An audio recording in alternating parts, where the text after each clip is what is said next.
Assalamualaikum warahmatullahi wabarakatuh. Nama saya Nyai Nur Aini dari perwakilan dari Gedung 9. Saya akan mengambil tema pada hari ini tentang kewajiban sholat.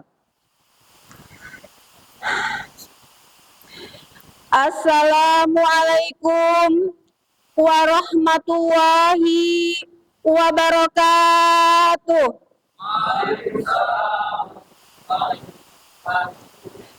Bismillah, alhamdulillah, wa syukur wala ni'matillah, wala haula wala quwata illa billahil aliyyil azim. Wassalatu wassalamu ala asrafil anbiya'i wal mursalin Sayyidina Muhammadin wa ala alihi wa sahbihi ajmain. Wa qala fil Qur'anil Karim, a'udzu billahi minasyaitonir rajim. Bismillahirrahmanirrahim. Ya ayyuhalladzina amanu ruk'u wa'budu wasjudu rabbakum. Al-ayah, amma ba'du. Salam pertama tadi saya ucapkan untuk Dewan Juri yang saya hormati dan Allah muliakan.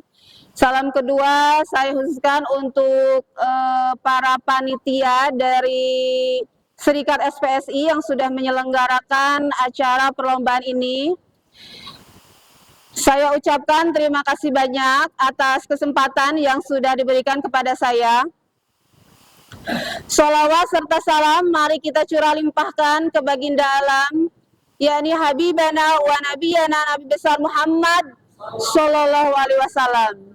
Tidak lupa juga puja-puji dan syukur mari kita curah limpahkan kehadirat Allah yang Maha Ghafur, yang karena izinnya kita bisa berkumpul dalam acara seperti ini yang penuh dengan berkah, hikmah dan manfaat yang begitu banyak. Rekan-rekan saya seperjuangan, para pencari cuan yang insya Allah halal untuk keluarganya, semoga selalu berkah. Dalam kesempatan hari ini saya akan mencoba saling mengingatkan tentang pentingnya sholat 5 waktu, di mana hari, tahun, zaman semakin berkembang, semakin maju, apalagi dunia teknologi, yang dimana pada saat ini dunia teknologi khususnya gadget lebih diperhatikan atau lebih membuat anak-anak kita atau penerus bangsa kita tertarik daripada mendalami atau memahami tentang kewajiban sholat atau ilmu agama. Untuk itu kita sebagai orang tua yang sudah menjadi orang tua, yang belum, tentunya harus lebih bisa lagi mencari, terus mencari, karena ilmu itu tidak berakhir dengan usia atau tempat ke tempat. Seperti kita ketahui, pada saat ini saya pernah melihat ada orang yang malu melakukan sholat. Karena apa? Karena dia merasa dirinya sudah gaul. Masa anak gaul sholat, katanya gitu. Itu real saya pernah melihat. Padahal kalau kita meninggalkan sholat, itu dosanya itu dibayar 1 hari di akhirat.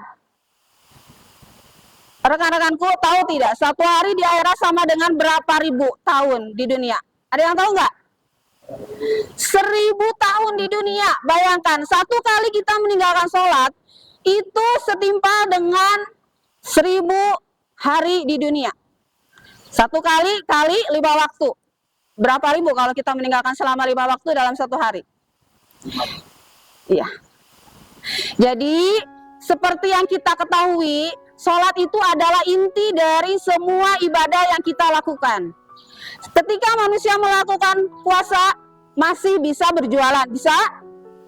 Ketika manusia naik haji, masih bisa berhubungan dengan suami istri, masih bisa? Masih bisa. Tapi ketika seorang manusia atau seorang hamba Allah melakukan sholat, dia bisa tidak berjualan? Tidak bisa. Karena sholat itu adalah hubungan terdekat di saat hambanya kepada Rabbnya, kepada Allah. Di situ juga kita melakukan komunikasi secara langsung, di mana apabila kita memiliki suatu masalah yang tidak bisa kita pecahkan, yang tidak kita merasa kepada siapa kita harus mengadu, cukup kita melakukan sholat, bersujud ke hadapan Allah, utarakan, curahkan semua keluh kesah kita, beban kita di dunia ini. Apalagi kalau kita melakukannya di jam-jam tertentu, seperti pada sepertiga malam. Di situ adalah komunikasi yang paling mujarab, langsung kepada Allah. Karena seperti kita ketahui, waktu maghrib, isya, asya, dan seterusnya itu semua orang, insya Allah ya, orang muslim khususnya kita semua sudah melakukan sholat. Di mana komunikasi itu terlalu banyak muslim-muslim yang memang sudah beriman. Tapi orang muslim belum tentu semuanya bisa melakukan sholat di sepertiga malam. Maka disitulah kita, apabila kita menginginkan sesuatu, mengharapkan sesuatu, atau butuh pencerahan, cukup kita mengadu kepada Allah. Imam Syafi'i pernah berbicara seperti ini, apabila seorang muslim dia tidak melakukan sholat, maka dia tidak perlu disolatkan. Bayangkan, status kita, KTP kita seorang Islam, tapi kita tidak disolatkan karena kita tidak melakukan sholat 5 waktu. Kembali lagi, sholat itu adalah inti atau pasportnya. Kalau kita memiliki HP, kita memiliki paspor. Kalau kita lupa, bisa dibuka atau tidak? Tidak. Untuk itu, sholat, sholat, sholat. Biarkan orang lain berkata apapun, yang penting kita sholat. Karena zaman sekarang begitu banyaknya imam yang beredaran di dunia ini, ada beberapa banyak, hampir 75 imam yang saya ketahui ya. Cuman insya Allah kalau di sini semuanya ahli sunnah wal jamaah ya, insya Allah. Tapi kalaupun ada di luar itu, kita di sini saling menghormati. Ada yang cara sholatnya cepat, kita jangan bersuudzon, kok itu sholatnya cepat sih? Benar nggak sih doa-doanya? Justru orang yang sholat seperti itu adalah orang yang lebih paham agama. Barangkali aja doanya, surat-suratnya diwasol, berarti bacaannya lebih cepat. Yang biasanya minimal 5 menit, dia jadikan 3 atau 2 menit. Jadi kita harus berprasangka baik sama orang. Atau ada orang yang sujudnya lama, kadang kita berpikir jangan-jangan dia meninggal. Karena kan sekarang banyak kasus yang lagi sholat meninggal. Dikiranya orang yang sujudnya lama itu dianggap meninggal. Padahal justru orang itu tahu di mana berkah letaknya saat seorang muslim itu curhat kepada Allah, yaitu di waktu sujud. Perbanyaklah bacaan di dalam sujud, perbanyaklah permintaan. Kalau misalnya kita tidak bisa membaca secara bahasa Arab, karena mungkin kita orang awam, pakai bahasa hati kita, bahasa Sunda, bahasa Indonesia, atau bahasa apapun. Karena Allah itu sungguh luar biasa.